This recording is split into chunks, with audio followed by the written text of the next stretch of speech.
Hello, everyone. David Graysboard here from the U of A. I'm told that you will be going to Morocco, which is quite exciting. And so Lisa Adeli of the CMES has asked me to prepare a small presentation, a short presentation for you guys concerning Sephardi or Sephardic culture.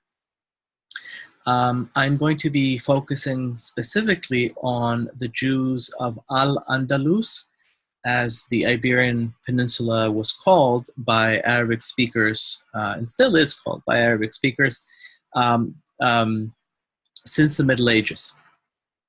So the presentation is based on a PowerPoint that I hope you'll find stimulating. I definitely encourage you to contact me through Lisa if I can be of any help in just digesting the information. Also, certainly if you want any reading suggestions before or during or after your trip, don't hesitate to let me know. Nothing that I'm going to say here is particularly exhaustive. The story of Sephardic Jews is enormous. I mean, it really spans numerous centuries and continues today. The focus here will be on the Middle Ages, and particularly on the era of Muslim control over large swaths of the Iberian Peninsula, if not the Iberian Peninsula as a whole. So let me see if I can bring up the PowerPoint. I have to do this, and then here we go. Okay, so let us start with this slide. Medieval Sepharad in Memory and History, the Jews of Al-Andalus. To begin to study, to begin to develop an understanding of Sephardi or Sephardic history, I think it's wise to first know where the term Sepharad comes from. Sepharad is the word in Hebrew that Jews since the Middle Ages have applied to refer to name the Iberian Peninsula. This word, however, comes from before the Middle Ages. It's a biblical word, Sepharad, and it occurs in the book of Obadiah, or Obadiah, chapter 1, verse 20. There, the prophet Obadiah is, not surprisingly, he's prophesying, and he is describing where each group of exiled Judeans will be settled once it is allowed by God to return to its homeland, the land of Israel. And so Obadiah prophesies the following, and I quote, "And that exiled force of Israelites shall possess what belongs to the Phoenicians as far as Zarephath, while the Jerusalemite exiled community of Sepharad shall possess the towns of the Negev." End quote. As some of you know, the Negev is a southern region of the land of Israel. It's mostly a desert, very beautiful. And here, what Obadiah is telling his listeners, his readers, is that those who were exiled from Jerusalem and settled in Sepharad will inherit parts of the Negev. Now, question then arises, what on earth did the prophet mean by Sepharad?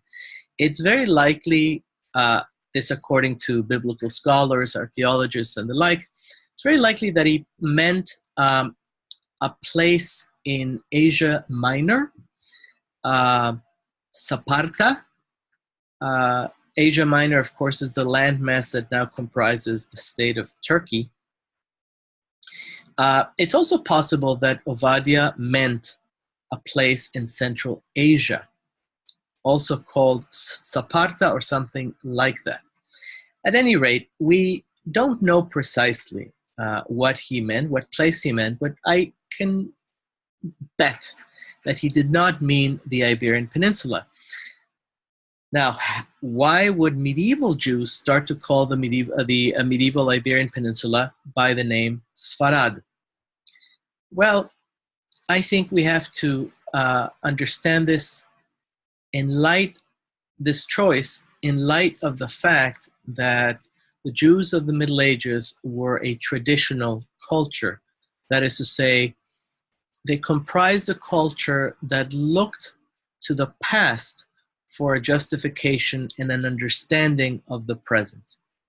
So once Jews came to live in the Iberian Peninsula in significant numbers, they sought within their own traditional canon, that is to say, the group of texts that they considered to be authoritative, they sought a name to call their new abode, their new, let's say, diasporic homeland.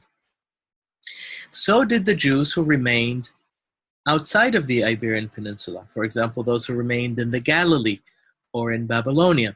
So it is really those non-Iberian Jews, who started to refer to the Iberian Peninsula as Sepharad, and then later the Jews of the peninsula themselves adopted that name both for their diasporic homeland as well as for themselves. They started to call themselves Sephardi, but this actually was a rather late development. It is not so much that the Sephardi Jews called themselves Sephardi within the peninsula, but rather once they were exiled from the peninsula in the 12th, 13th, 14th, and 15th centuries. My focus here is on the early to middle or central Middle Ages, and so we have to talk about Sepharad, so to speak, between quotation marks, right? The Jews of Sepharad did not call themselves Sephardim. However, they did start to call Al-Andalus, the Iberian Peninsula, Sepharad. Okay, now, this is the world that the medieval Jews encountered. A world dominated by the Muslim expansion, by the Muslim empire. This map shows us the extent of imperial expansion on the part of the Muslim armies, Muslim state, starting in the Arabian Peninsula from 612 to 632 CE. That's the darker, let's say, brownish area. That's where, of course, Muhammad and his immediate followers conquered what had been pagan Arab territory and converted the local population to Islam. Thereafter, Muhammad's successors from 635 to 661 CE, they conquered what we now understand to be the lion's share of the Near East or the Middle East, including Egypt, Sudan, present-day Jordan, present-day Iraq, present-day Syria, Lebanon, the land of Israel / Palestine, and beyond into Persia and adjoining areas, or Iran and adjoining areas. From 661 to 750, the Islamic armies expanded further by way of conquest and in some cases by way of peaceful infiltration and conversion. They allowed Islam to spread as far west as the edge of North Africa, Morocco, as far east as Central Asia and the borderlands of present-day India, and into India, of course. And within Europe, we see already by 750, we see a substantial Muslim presence in the Iberian Peninsula. The peninsula that comprises the westernmost edge of Europe and now includes the countries of Spain and Portugal, as you probably know. it is precisely this area that the Jews started to call Sepharad, which the Arabs called and still call Al-Andalus. Now, this is a map of Al-Andalus, which shows you almost the fullest extent of Muslim power as it developed from the year 711 to about 1000 of the Common Era. Here we have in the light region, in the dark region, we have the northern Christian area of Navarre, the northern kingdom of Leon, also a Christian stronghold, but below you see there very clearly the emirate of Cordoba, in other words, the Muslim state led by an emir. That's what emirate means, which later became a caliphate. Now, the term caliphate refers to the title of the leader of the Islamic community, known as a caliph or khalif, a successor, a rightful successor to the leadership of the Islamic Ummah or Islamic community, so to say, the ruler, the emperor of all Muslims and all subjects of Islam. So the Muslim conquest of the Iberian Peninsula from 711 to about 1000 resulted in the founding of an emirate, but then later this emirate, or rather the leaders of this emirate, decided to become independent from the rest of the Islamic state. And so they appointed their own caliph, their own, say, leader of all the faithful, and they called the state the Caliphate of Cordoba, or Al-Qurtuba. That's the Arabic term for the Arabic name of the city that became the capital of Al-Andalus. This, by the way, this map shows you the extent of the political power of the Muslims, about 900. Okay. Now, in order to understand the emergence of Sephardi culture, we have to go over some historical background that pertains to Al-Andalus proper. In the upper corner, you see a rather faint portrait of Tariq ibn Ziyad, the Muslim conqueror of the peninsula, the chief, let's say, military figure whose armies more or less swept the larger portions of the peninsula, and thus established what became a prominent Muslim state there. Now, we have to understand that this conquest was not completed in a day. It took about 300 years to reach the extent that I showed you in the last map, and which I show you here again in the upper of the two maps. The green area is Al-Andalus. The apogee in terms of culture, in terms of economic development, in terms of political and military strength, the apogee of Al-Andalus took place in the 900s of the Common Era. It is precisely from this point, from the 900s, that we start to hear, to read of the impact of local Jewish culture upon the Andalusian scene. Now, one of the most important historical facts concerning Al-Andalus is that it did not remain a unitary, it did not remain under unitary Muslim rule. Rather, the state that the Muslims founded in Al-Andalus, namely the Caliphate of Qurtuba, Al-Qurtuba, became weak and then fragmented into various small statelets known as taifas. These were small, relatively independent, at least jurisdictionally distinct Muslim states. Many of these states were at war with one another. Those in the borderlands tended to have to also contend with Christian military pressure from the north and so on.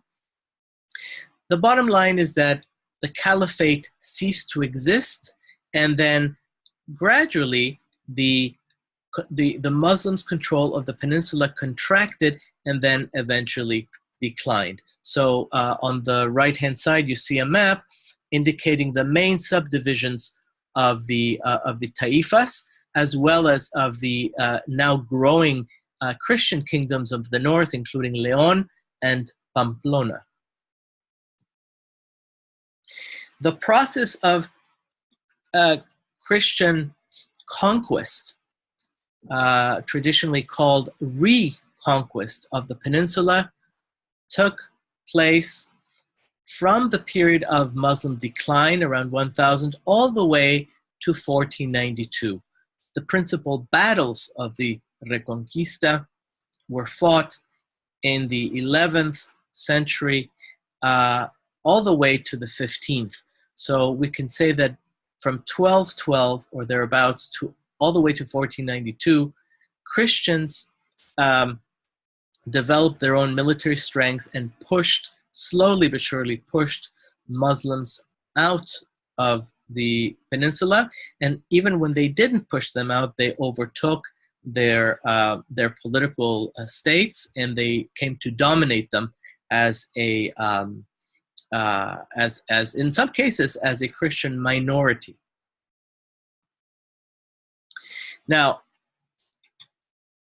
the history of Jews in Al-Andalus under Muslim rule and during the era of the reconquest or the Christian conquest of the peninsula has often been regarded as a kind of golden age of or within Jewish history as a whole. This approach is attributable to various factors: the mentality, the interests, even the personal proclivities of various historians.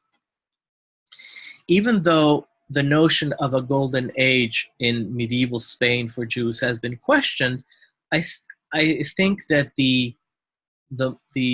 let's say the overall picture of the Golden Age has remained a very powerful element of Jewish and non-Jewish memory concerning medieval Iberia.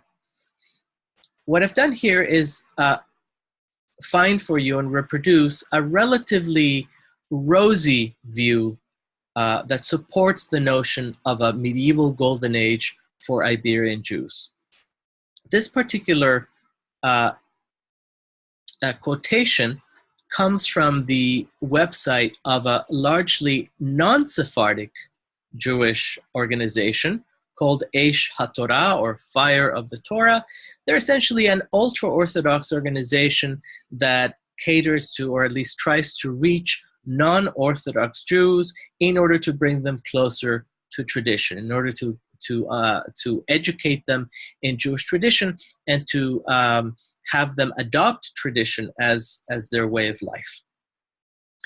Even though the organization is largely Ashkenazic, that is to say, made up of Jews from Central and Eastern Europe, or of Central and Eastern Europe, Eastern European descent, this organization is very keen to, evidently very keen to propose that, yes, that the Sepharad of the Middle Ages did exist within a golden age. And I quote, "In Muslim Spain, Jews found a symbiotic relationship emerging between them and the non-Jewish world that surrounded them. Indeed, there can be no question that the Islamic world, especially in Spain, did remarkably well because of the large number of Jews who were allowed to operate freely there." End quote.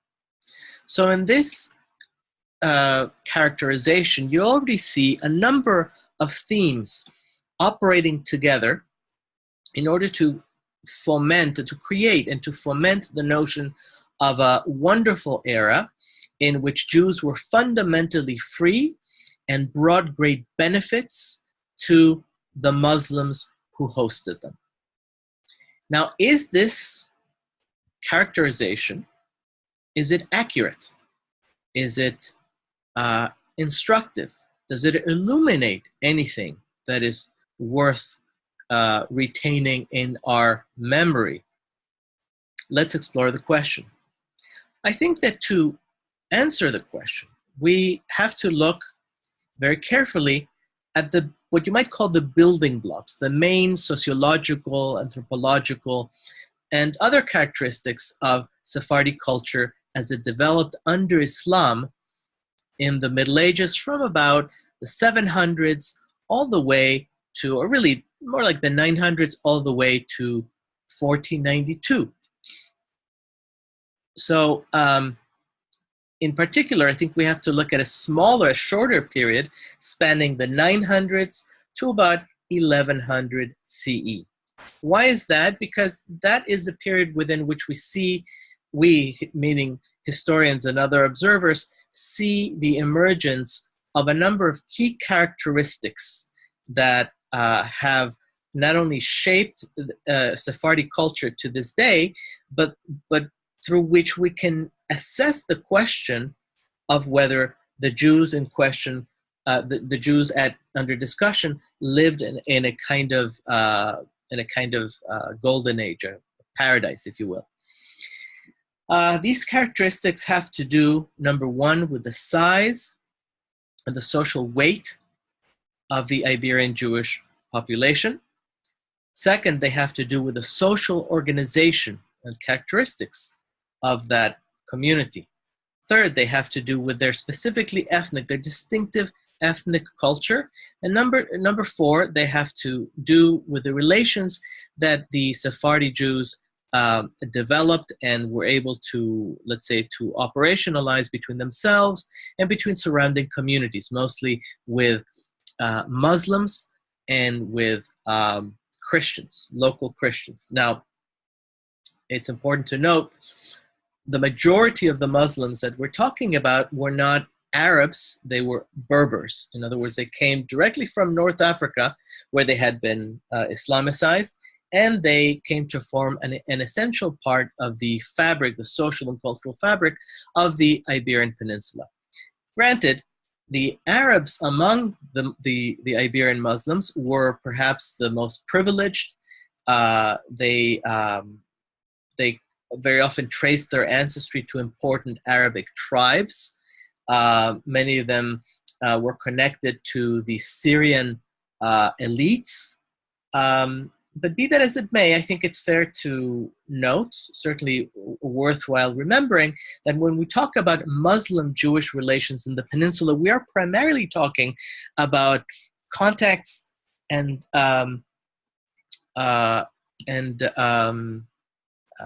let's say exchanges between Jews and Berbers, not Arabs.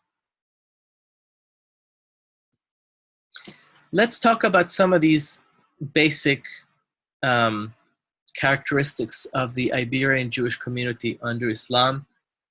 First, the size of the community. Now, it's unfortunate, but for the Middle Ages, we don't have very extensive, we certainly don't have very accurate demographic information. We know that, however, that Jews were a substantial urban minority in the Caliphate of Cordoba. That is to say, in the Muslim state that the Berbers and the Arabs created in the peninsula. What does a substantial urban minority mean? Well, on the basis of some economic data pertaining to inventories of property, legal cases, and other ancillary documents, we can guesstimate that Iberian Jews were, let's say, well represented in the cities, sometimes forming minorities of up to 20% of the local urban populations. How many Jews were there in total in the Iberian Peninsula under Islam? That we cannot really know. But I suppose it would not be altogether foolish to estimate something in the order of 100,000 or to 200,000 people at the most. Now, before the crucial year of 1391, that is to say, before the Christian reconquest, so-called reconquest of the peninsula, was already quite advanced, the Jews of the Muslim state in Iberia, or the Muslim states in Iberia, were relatively prosperous. Now, what do I mean by that? I mean, first and foremost, that they did not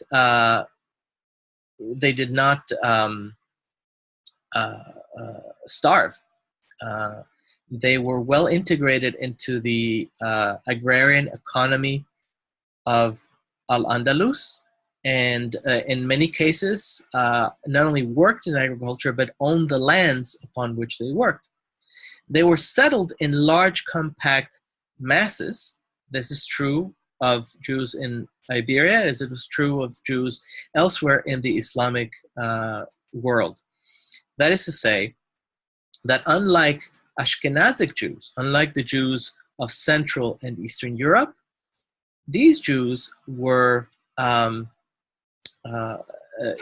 many. First of all, they lived together, forming large family groups, and within the cities, they also tended to cluster in such a way as to forestall the feeling of being a very, very vulnerable minority.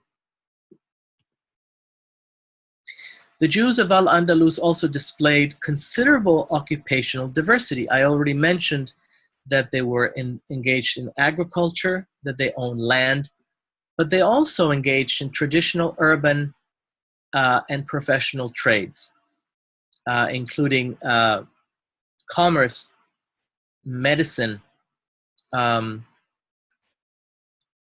various crafts, various, let's say, notarial and other, let's say, literate trades.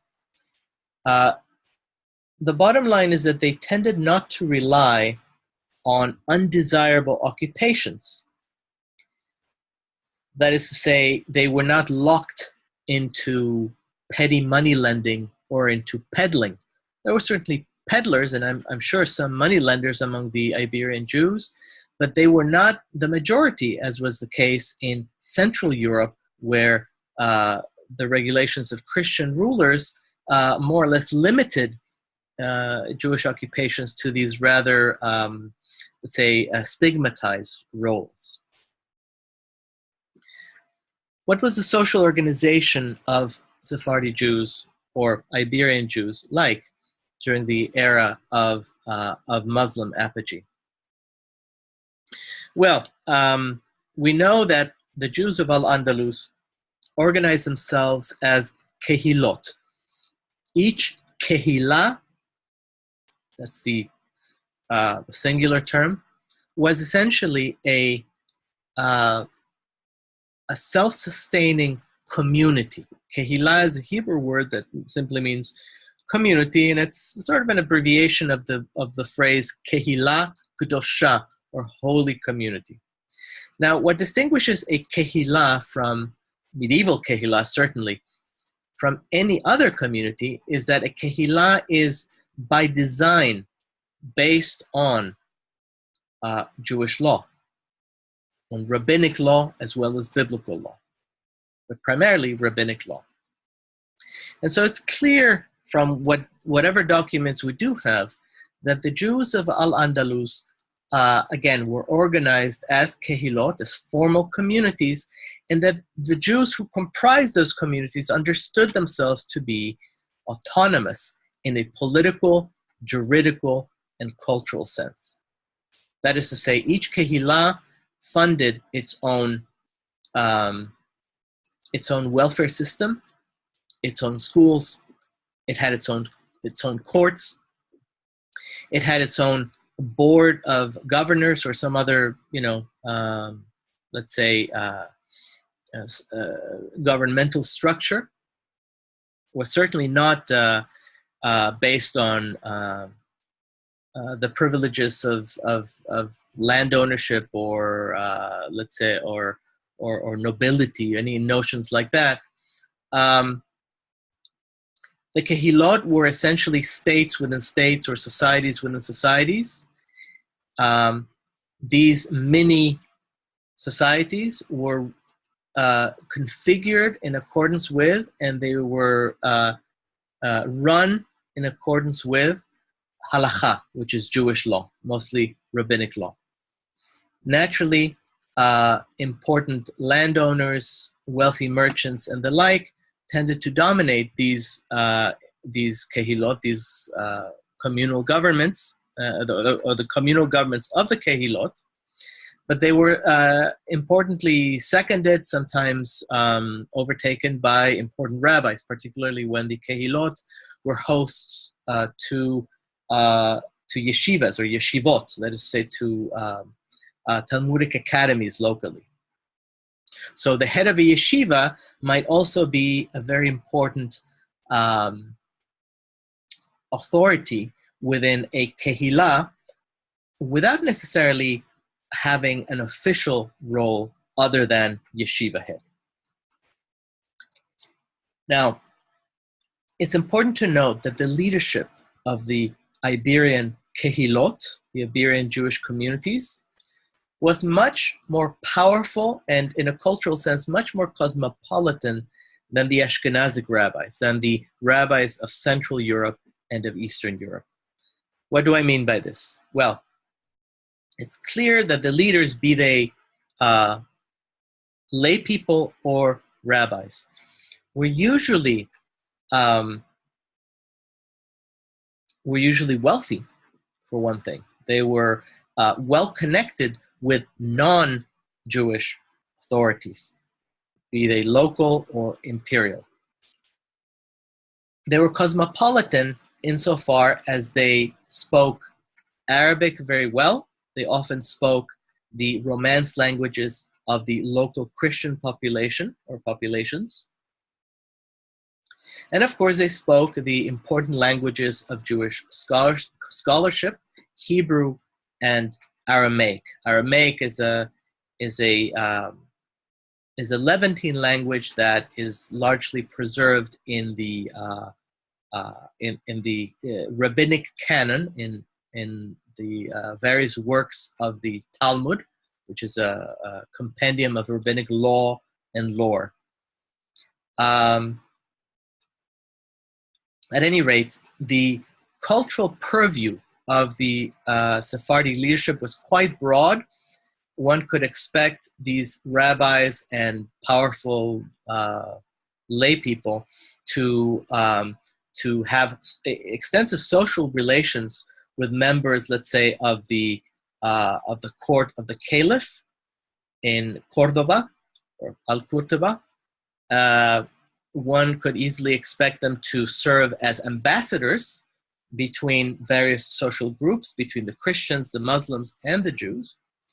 And in many cases, the leaders were travelers or had access to large networks of Jews throughout the Mediterranean, such that their relatives, if not the leaders themselves, were constantly shuttling back and forth from one end of the Mediterranean to the next, and even from there to places like Central Asia, to the Silk Route leading to China, and so forth. Importantly, we see already in the 900s an important elite of Jewish courtiers and nobles, or notables, excuse me, not nobles, but notables, people who attached themselves or somehow became attached to the centers of Muslim power, to the caliph, to his immediate, let's say, cabinet, so to say, his chief ministers, and to other important officers and, shall we say, public figures of the Muslim state. Now, this elite, which was by all accounts quite small, cultivated a very, very broad education and a very strong affinity for Islamic, especially Arabophone culture. By broad education, I mean that these leaders, these members of the elite, read very widely in Greco-Arabic philosophy. By that I mean Greek philosophy as translated and interpreted and augmented by Muslim thinkers, such as the great scholars of Baghdad, of Damascus, and the like, and of course of Iberia itself. They became adept at grammar, natural sciences, history, languages, theology, etc., etc. In becoming broadly educated, these elite members developed a very strong aptitude in the not just the language, but the style of Arabic cultivated by the upper crust in Al-Andalus. We're talking about the kind of language that would you would expect to find in fine poetry, in works of art, decorative art, in theological treatises and scientific treatises, and the like. Now, internally, the Iberian Jews under the Caliphate of Al-Qurtuba were officially represented and led by a Nagid. This is a kind of, you might say, a president or a prince of sorts, something like a non-religious head. In other words, an officer who didn't have to be a rabbi in order to occupy his office, but who nonetheless was at least reputed to have some sort of rabbinic learning worthy of a person of such stature. In addition to Nagidim, which is the plural form of that word, the Iberian Jews were led by rabbis, often by yeshiva heads, but sometimes also by somebody who occupied the role of a head rabbi, Rav Rosh. Now, we don't know much, at least I don't know much, about this particular office. For example, who occupied it when, and when it was, when the office was viable, when it was not viable, and so forth. Suffice it for now to say that the head rabbi was something like a chief intellectual authority whose learning in some ways validated, it legitimated not only his own position, but the stature of the Nagid, whose secular rulership the chief rabbi seconded and supported. So we have here a kind of dual structure of authority, whereby highly educated, very cosmopolitan members of the Jewish community serve not only as heads of the community, but serve as representatives of the community vis-a-vis the Muslim state. A chief example, perhaps the most paradigmatic example of the Nagid, of the office of the holder of an office of Nagid, was Chazdai ibn Shaprut. He died in 970, and he is notable not just because of his learning and his higher reputation among Jews themselves, but because he was actually the prime minister, the wazir or vizier of the caliphate itself during his lifetime. Chazdai ibn Shaprut, by everything we can document about him, fomented local yeshivas, which is to say he used his personal fortune and his let's say his good name to develop the educational system of the Jews. He specifically funded centers of Talmudic learning, so much so that I think it's fair to say that Iberian Jews developed or achieved a certain kind of independence from the, let's say, the most important centers of rabbinic learning, which in the Middle Ages were in Babylonia. That is to say, rather than always relying upon the opinions, the rulings of the Babylonian Jewish academies, the Sephardic Jews, under the leadership of Hazhar ibn Shaprut and others like him, were able to develop their own style, their own institutions of higher learning, and therefore to develop something like a sub-ethnic Jewish identity of their own, an intellectual identity very much of their own.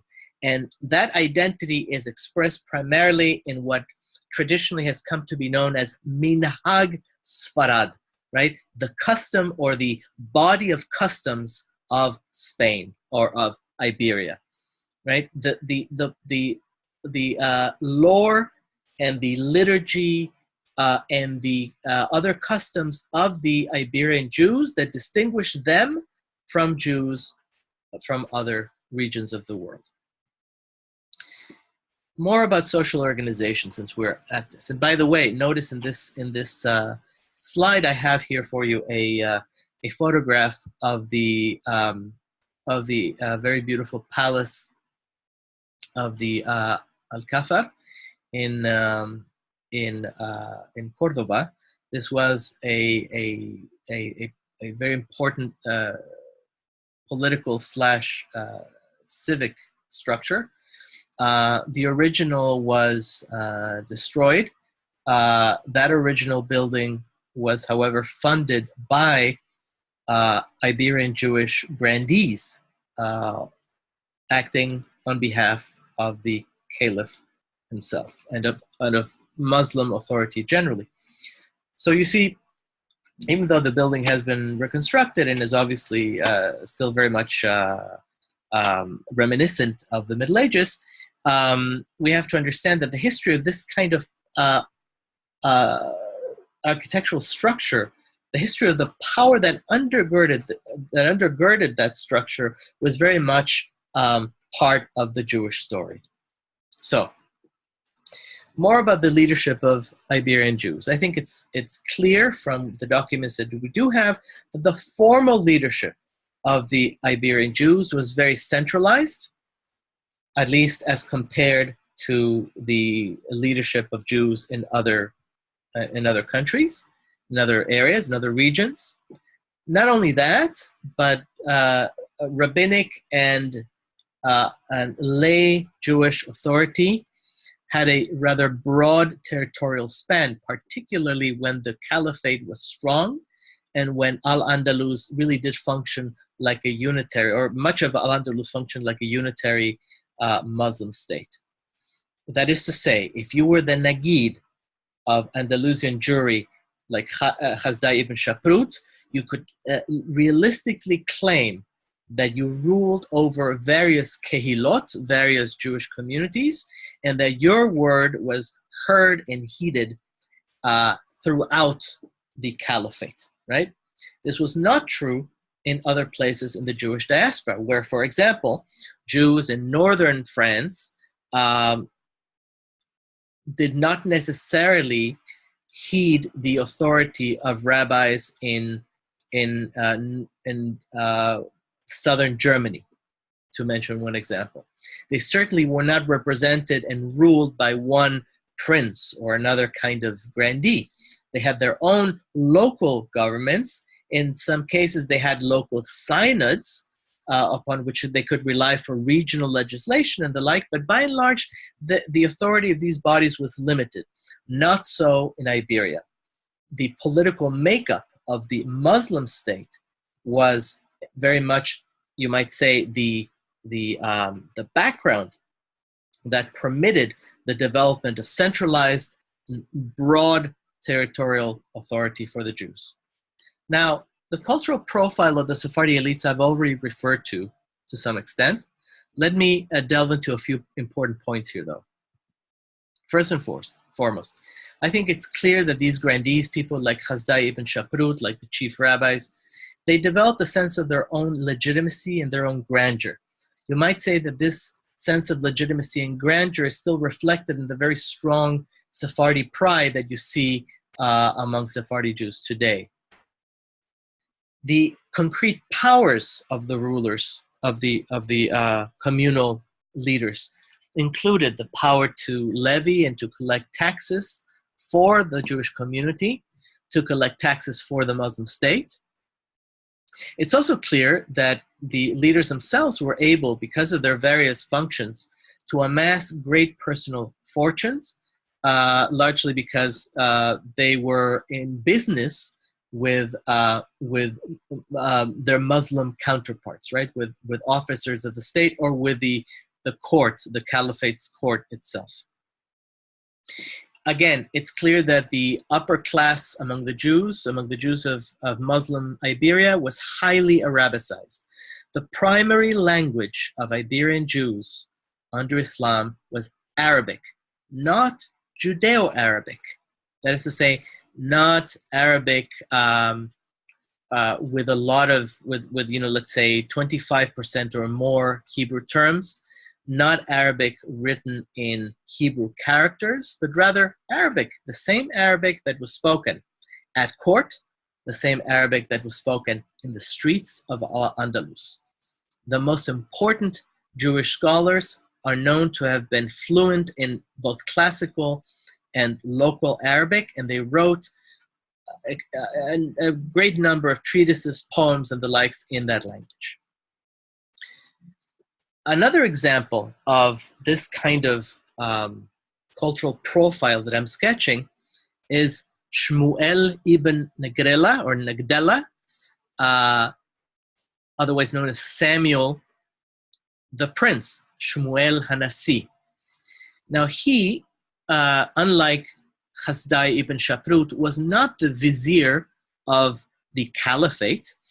By the lifetime of Samuel, the caliphate no longer existed.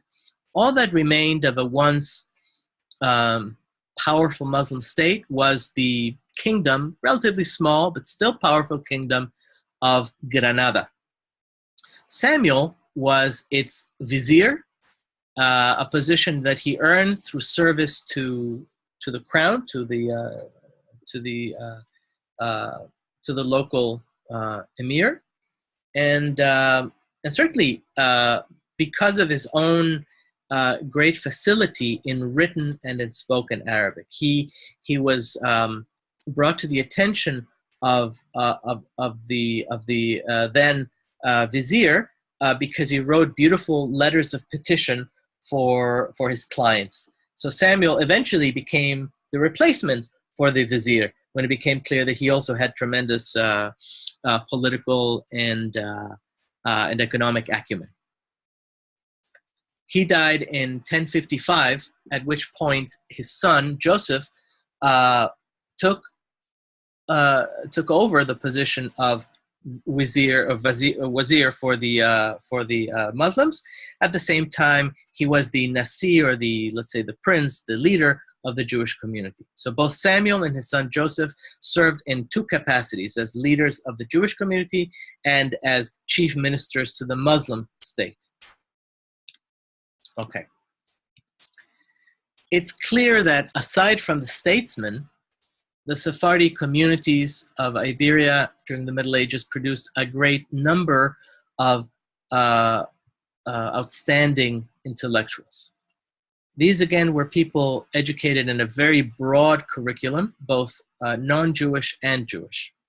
Now, these, because of that, they were people who did not cultivate a kind of cultural aloofness from their surroundings. They were not averse, for example, to absorb Greek philosophy alongside traditional Talmudic learning, or for that matter, Islamic thought in addition to Jewish thought.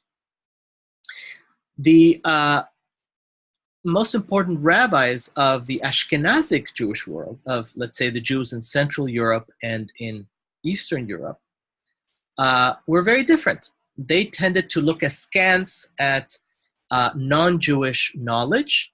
They did not cultivate a broad, let's say, educational canvas or palette.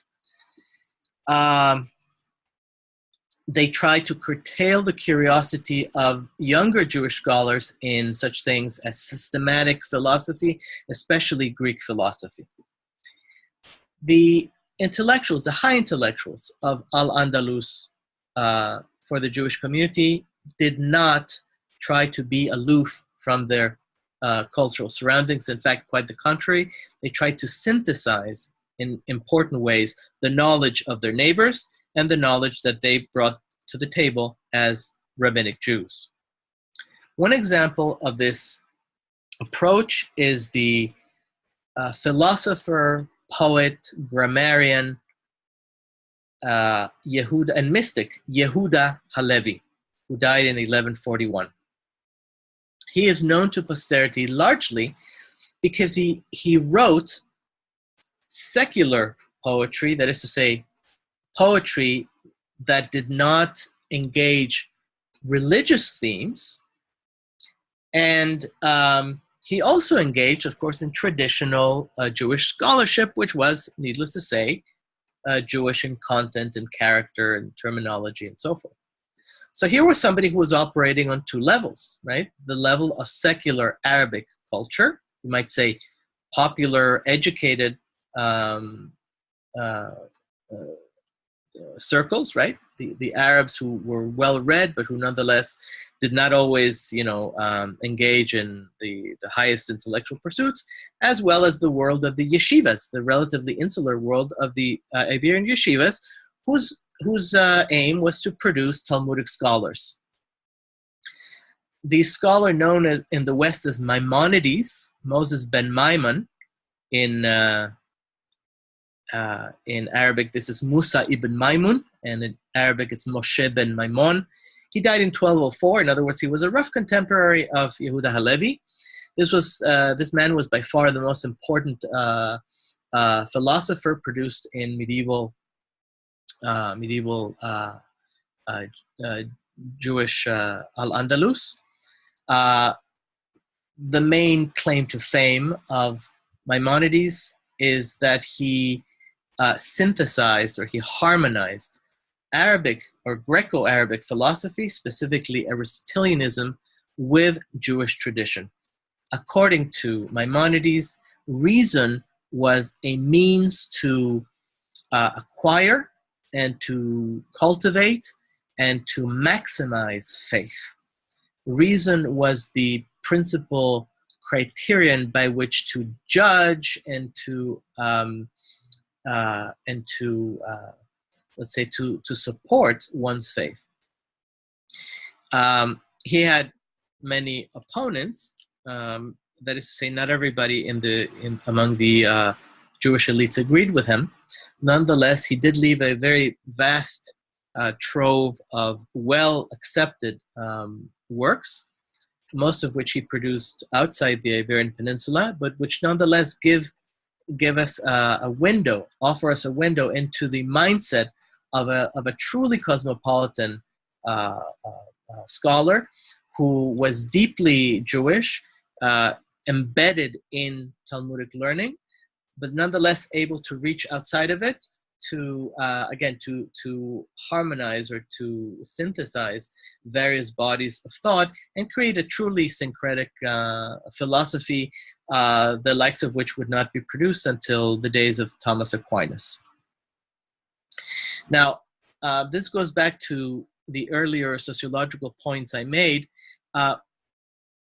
Yehuda Halevi and Maimonides were the product of a community, of a broader Jewish community in Iberia, whose basic social unit was the extended clan. Again, the Jews of Al-Andalus lived in compact masses, usually in rural areas, although, as I said before, they were also present in large numbers in the cities. Living in a clan, let's say, as a group of habitations or houses, let's say, surrounding a courtyard with let's say, a fountain in the middle or a well in the middle. This allowed Jews to look inward and to develop a sense of themselves that was characterized by great security, psychological security, and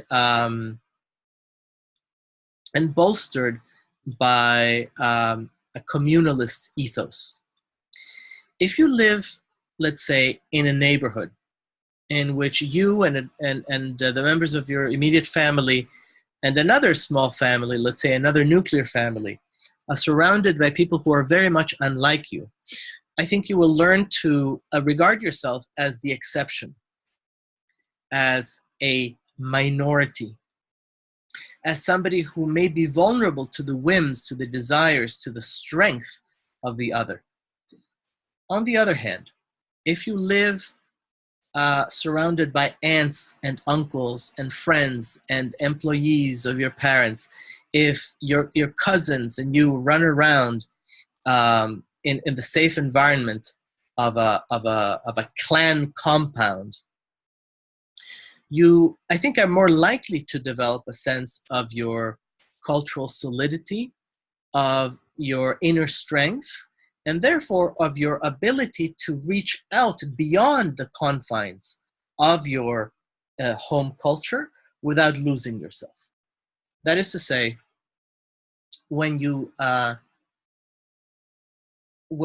feel secure internally, you are not threatened by the outside, and you can welcome the outside in much more readily than if you feel surrounded by, almost besieged by the other, and in danger of disappearance, right? So I think that people like Yehuda Halevi, Maimonides, were precisely so cosmopolitan, not just because, this or that ruler was himself very cosmopolitan on the Muslim side, but rather because they came from a Jewish way of life that was deeply communal and based on the extended family as, again, the basic social unit. Number 3, the native culture of the Iberian Jews. What was it like? How was it distinctive? Well, as you might have gathered from what we've been discussing so far, the Jews of Al-Andalus and of the successor Taifa states, or statelets, developed a measured openness to the social norms and the customs of the Islamic majority, the Muslim majority that surrounded them. What do I mean by that? Well, we know that these Jews were very often enthusiastically trilingual, right? They knew Arabic very, very well. It was their primary language. They knew the Romance languages of their Christian neighbors, including various forms of various Latinate forms that would eventually coalesce into Castilian and Catalan and so forth. In addition, of course, they knew their own languages, including Hebrew and Aramaic for purposes of rabbinic study. Number 2, the culture of dress and hospitality that the Iberian Jews developed had very, very strong parallels in the culture of the Muslim majority. Not only were Jews largely indistinguishable by all accounts, well, by some accounts, from their Muslim neighbors in terms of their physical appearance, their mode of self-presentation, but they also developed a form of hospitality that is, to this day, a very, very important aspect of Levantine, especially Arab culture. In the illustration, we see some Muslim warriors engaging in a game of chess. Of course, chess is an Arabic cultural product. And it's clear that, well, they're in a tent, yeah, as you would expect of soldiers, but also of a culture that is based on, at least distantly, on nomadic ways. So this is the sort of thing that Jews in Al-Andalus tended to absorb as a matter of course and to render their own. The historian Ivan Marcus speaks of this process of cultural adaptation in terms of what he calls inward acculturation. In other words, the Jews of Al-Andalus and of the successor Taifa states took in selected aspects of Muslim culture, they domesticated them, and then those aspects became distinctive to them, or distinctive of them. Philosophy, of course, in an environment in which a number of your, let's say, your successful sons the successful sons of the Iberian Jewish communities, when they are, rubbing elbows and socializing otherwise with Muslim intellectuals, stands to reason that you would see some of them become philosophers.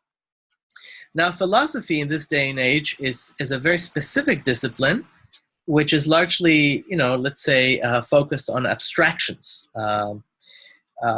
mathematical and non-mathematical. Philosophy for the Middle Ages, however, was something much more capacious, comprehensive, inclusive. To be a philosopher in the Middle Ages, to be somebody like Maimonides or Yehuda Halevi, you had to know not only the physical sciences and the mathematical sciences, but you had to know the sciences of the heavens, right? Astronomy. You had to know the important Greek theorists of the origin and the functioning of all reality, Plato, Aristotle, and the like. You had to know moral philosophy. You had to know theology, religion, and in the case of Jews, of course, you had to know ritual law, including not only the laws of the Jews, as dictated by or as commented upon by generations of rabbis, but you also had to be at least familiar with the ritual culture and the beliefs and the ways of life of your neighbors, the Christians, and most importantly, the Muslims. And this, it is clear that many of the Iberian Jewish intellectuals did know. Importantly, we see in medieval Iberia the rise of Jewish secular literature, a phenomenon really without extensive parallel outside of the modern era for Jews. Most Jewish writing before and throughout the Middle Ages had a, shall we say, a religious focus. Some of the writing, of course, found in the Bible is strictly historical. Let's say chronicles of, that account for the number of horses and stables of King Solomon and whatnot. Sure. But the bulk of the literature was devoted to law and to God and the relationship between the people, Israel, and God. There was no secular literature, no tradition of writing letters to your friends or writing love poems to a specific person. In medieval Iberia, however, there developed under the canopy of what was then known as Arabiya, or the love, the cultivation of the Arabic language, there developed a very important tradition of secular literature. For example, the writing of poems that deal with such themes as carousing, developing romantic and sexual relations, drinking, exchanging ideas with friends, developing friendships, things that have at least no overt, no immediate relevance to the world of ethics, of theology, and of rites of ritual worship. So the Jews of Al-Andalus, like their fellow intellectuals among the Arabs, developed many types of secular literature, which often reproduced the Arabic poetic models, right? Not only the structure of poems, but the language, the diction, the lexicon of the famous Arabic writers. Here's an example, and I can discuss it in a moment, but let's first quote it. It's a poem by Yehuda Halevi, a rather brief one, which had no title originally, but the various editors of the poem have entitled it "To the Rivals" or some such. Now, this is a poem which, to my knowledge, was written in Hebrew, but it's also, I could be wrong about that, but at any rate, it's important to note that Yehuda Halevi wrote both in Hebrew and in Arabic. And this is regardless of the theme. Sometimes he wrote religious poems that were in Arabic, and sometimes he wrote secular poems that were in Hebrew. But here's an interesting example. Quote, "The lovely doe, far from her home, whose lover is angry, why did she laugh? She laughed at the daughter of Edom and the daughter of Arabia, who covet her beloved. Why, they are nothing but wild asses. And how can they compare to the doe who nestled against her gazelle? Where is the spirit of prophecy found? Where the lampstand, the ark of the covenant, the ever-present Shekinah?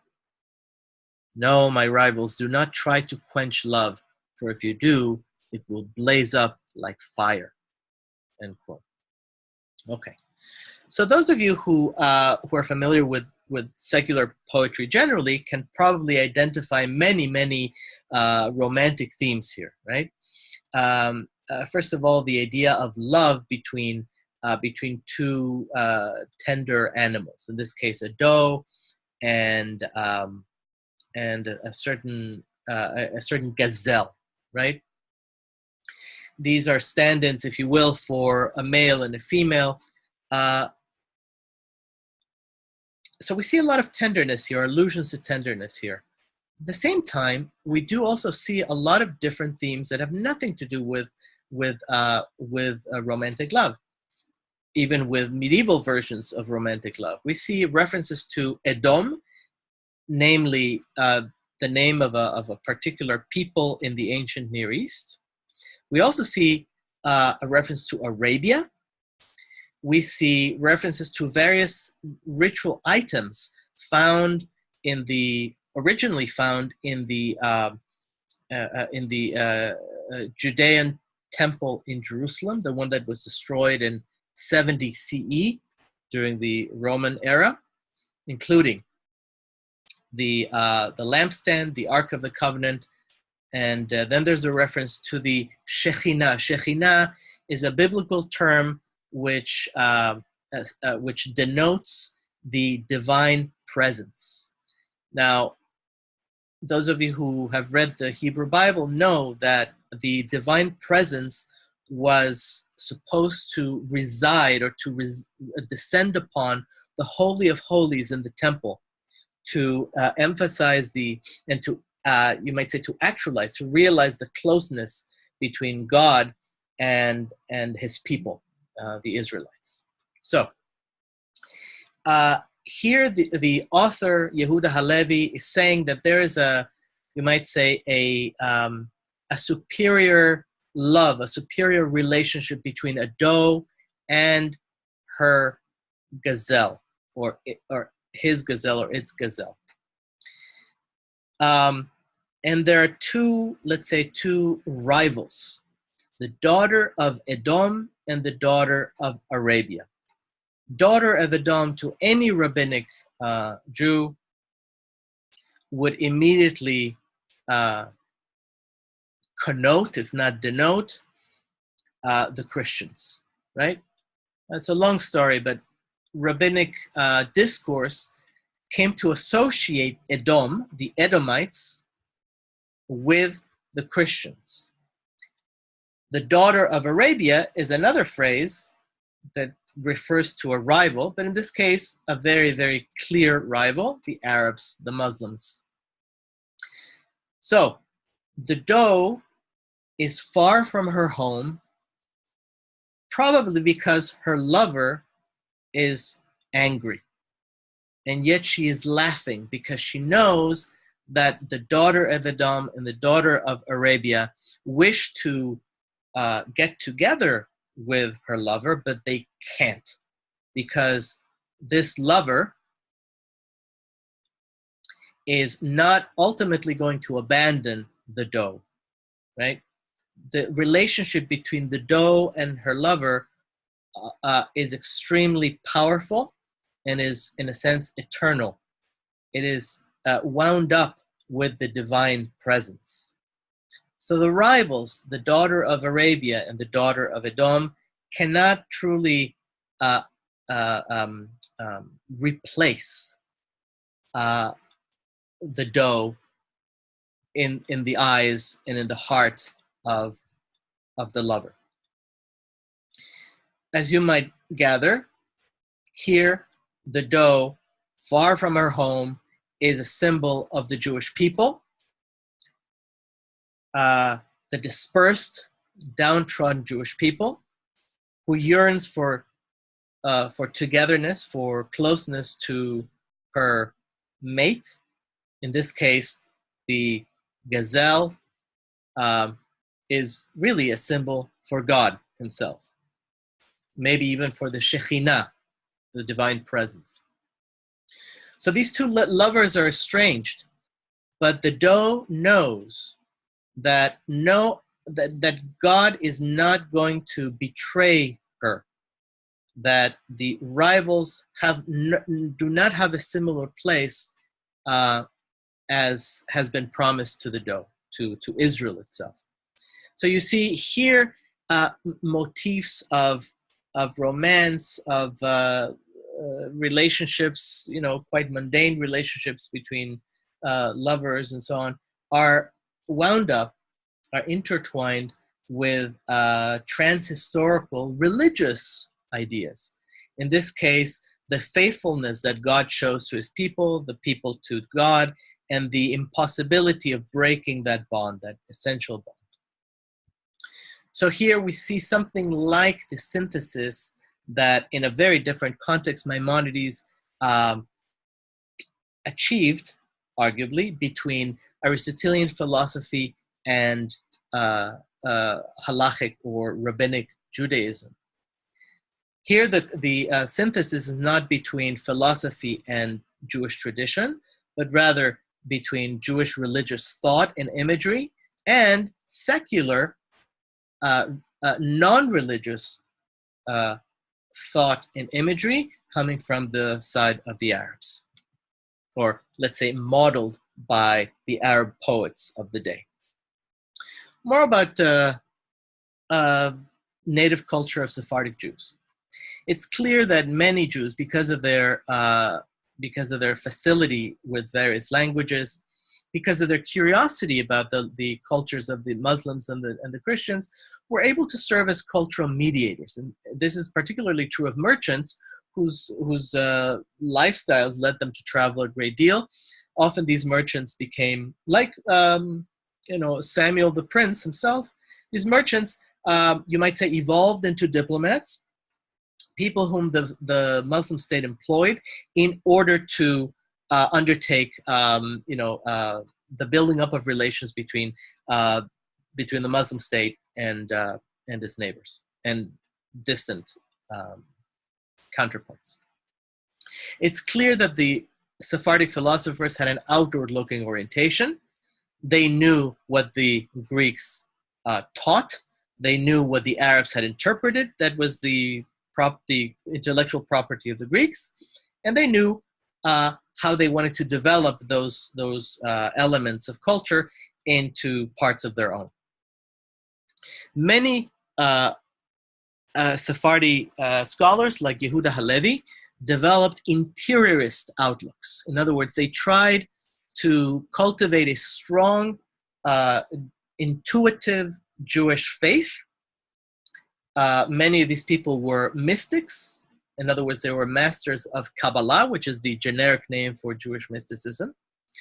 Yehuda Halevi, for one, wrote something called the Sefer HaKuzari, the book of the Hazhar, which was a kind of a philosophical / pietistic discourse, which sought to prove on rational grounds the primacy of faith over reason. So here you see an interesting tension, right? A rationalistic philosopher is trying to prove that faith is stronger and more important than reason. Other scholars, like Maimonides, chose the more rationalistic path. Be that as it may, it's true that Sephardic Jews made recourse to non-Jewish courts as well as to Jewish courts. In other words, they had their own infrastructure, their own internal communal autonomy. Nonetheless, they were well, let's say, acquainted with and often made use of the non-Jewish court system. It's clear that this sometimes led to some discord. Economic prosperity itself was widespread, but it also resulted in discord. And this is not particularly news, shouldn't be news to anyone. wealth is something over which people tend to bicker, and that people try to acquire. And the more prosperity, the more opportunities for disputes. So we see over the course of the centuries, from the 900s to the 1100s and beyond, a growing pattern of internal discord and factional wrangling between various political, philosophical, and religious factions in the Iberian Kehilot. Perhaps the most damaging and far-reaching of these controversies, or these fissures, came to be known by the phrase the Maimonidean Controversy. This is mostly a fight between intellectuals, important intellectuals and communal leaders.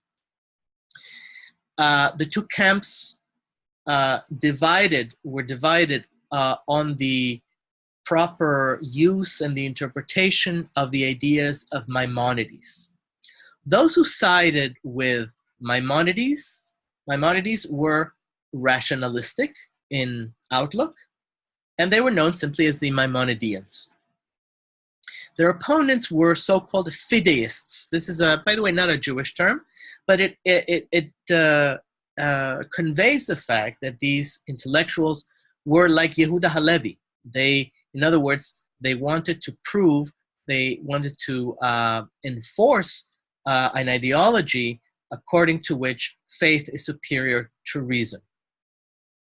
The fideists, that is to say, let's say the mystics, the pietists, ended up denouncing the Maimonideans to Christian authorities as the Christian conquest of the peninsula continued. This led, on the Christian side, to the very, very damaging anti-Jewish polemics, and eventually to a public burning of the Talmud in Paris.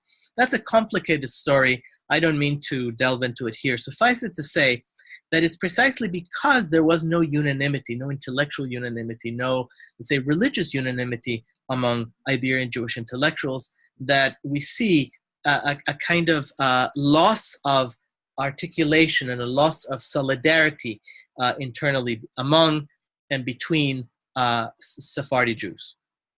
Now, the fourth aspect we have to consider is one that we've already touched upon, but it's worth treating on its own.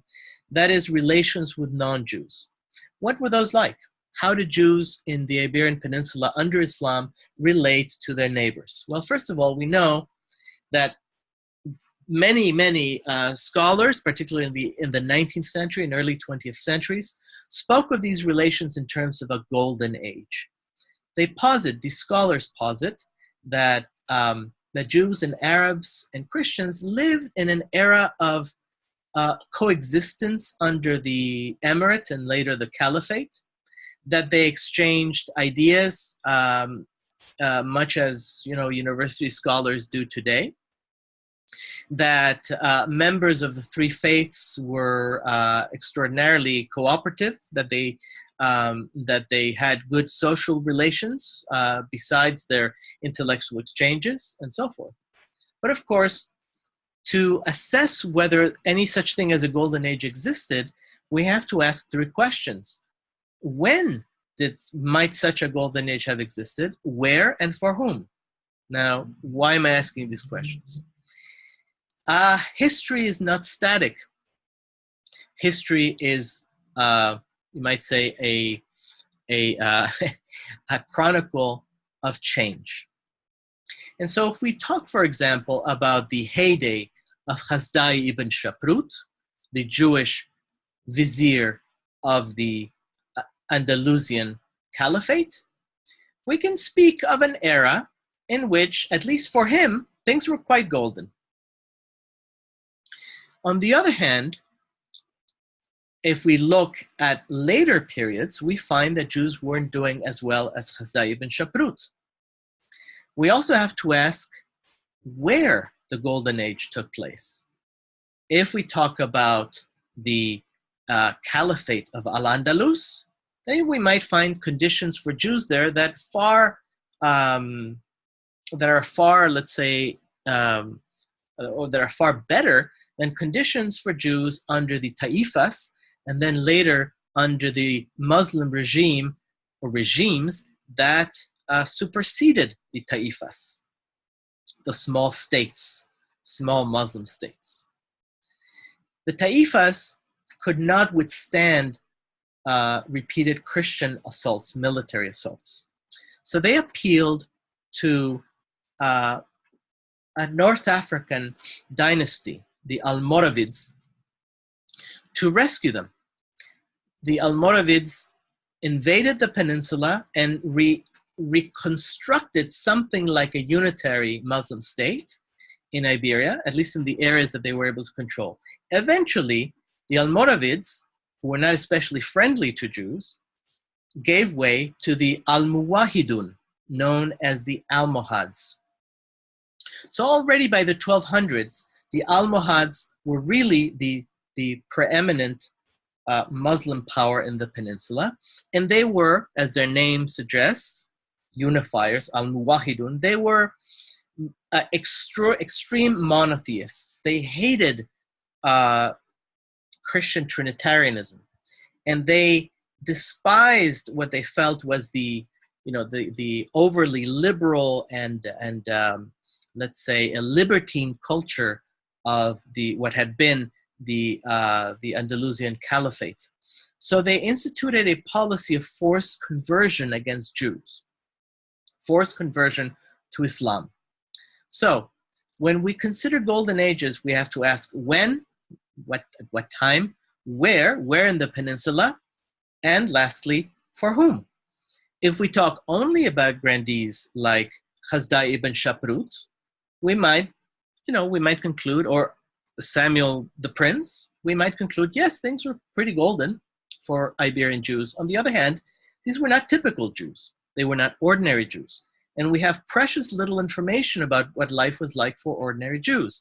Yes, we do have an idea of the economic status of Jews, their occupational, let's say, profiles, or profile as a group. We know something about their communities, but we have relatively little information that would tell us that these Jews feel unusually privileged, that they feel very, very prosperous, very happy. That we don't know. Particularly as we move toward the 1200s, we see a situation in which the early relations between Jews and Christians and Muslims in the peninsula give way to a situation of war. Not only are the Christians invading from the north, and if you see the map here in this particular slide, you see already Castile, Leon, Portugal, Aragon, and Navarre having expanded well beyond their borderlines in the 900s. Not only were not only were the Christians invading from the north, but the Almuwahidun, the Almohads, were imposing their own puritanical form of Islam upon the residents of the peninsula. So, the Sephardi upper classes, their well-being relative to that of their Ashkenazi counterparts is without question. There's no dispute there. They did very well. They were prosperous, they were well received, they partook of the culture of the majority. That said, once the Almohads came into the center of the historical proscenium, even the upper classes among the Sephardim, among the Sephardic Jews, tended to decline and actually to, in many cases, to leave the Iberian Peninsula altogether.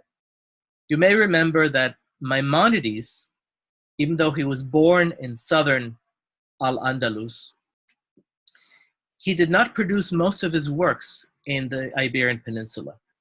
He wrote them and he published them, mostly in Hebrew, some in Arabic, in Cairo, far away from the Iberian Peninsula. Why is that? Well, because he and his family had to escape the regime of the Almohads. They were subjected to conversionist pressure, and there's some speculation that even Maimonides himself may have had to feign conversion to Islam in order to survive. So he made his way to North Africa and then all the way across North Africa to the outskirts of Cairo, and that's where he became the most important Jewish intellectual of his day. Yes, a person of Sephardi origin and Sephardi ancestry, nonetheless, not so much a product of the Sepharad of his day. So the deteriorating conditions for Jews and Christians who lived under Islamic rule, especially Almohad rule in the peninsula, should at least serve as a warning, not to treat history as static, but to understand that golden ages are not really golden. They may be comparatively comfortable. They may be, let's say, qualitatively different from the ones that follow or from the ones that precede. But there's no need to exaggerate. There's no need to overgeneralize. In other words, we have to understand that the so-called golden age of Jews in Muslim Spain was an era of inter-ethnic commensality. That is to say, a period from about the 900s to the 1100s within which Jews existed as a micro-society. This is a social scientific term.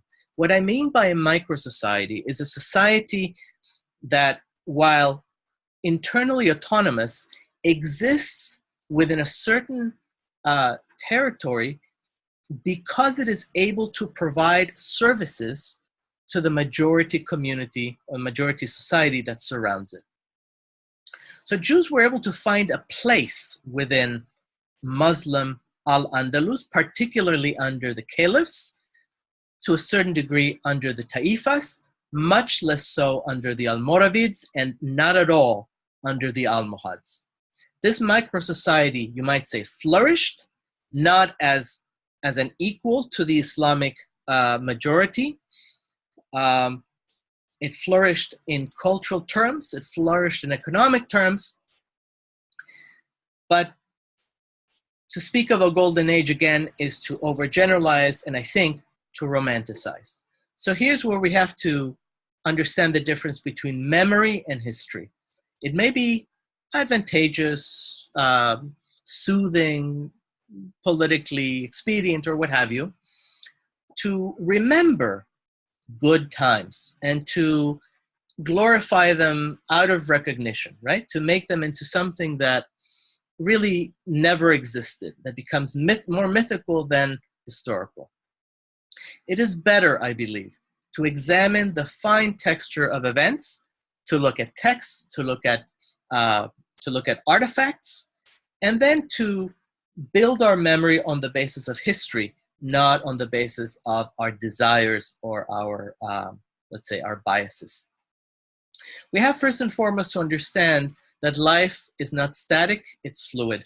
So when we see photographs such as the ones that I present to you here, of the beautiful windows of what used to be a synagogue in Toledo, right? A synagogue that shows the deep, deep influence of Moorish architecture, we are not really looking at a, shall we say, a definitive snapshot of a culture. We're looking at a specific moment in time. Time is mostly animated and, let's say, made colorful by people less than by the artifacts they leave behind. It's precisely the people that we have to pay attention to. Their ideas, their behaviors, their fears, their physical trajectories. And these monuments, like the synagogue in Toledo, which by the way is now a museum, give us a glimpse, but do not tell the whole story. And with that, I would like to conclude. And once again, thank you for listening to me, for seeing this presentation. If you wish to discuss it, or you want some recommendations for readings, you want me to clarify anything, please let me know, and I will be more than happy to get in touch with you. Now, I think, let's see, I'm going to try to close the PowerPoint. Very good. Okay. And now I'm going to stop the recording. So Again, don't hesitate to get in touch through Lisa. You can always Google me, David, Judaic Studies, University of Arizona, and there I'll be. Okay? Thank you all and have a wonderful trip to Morocco.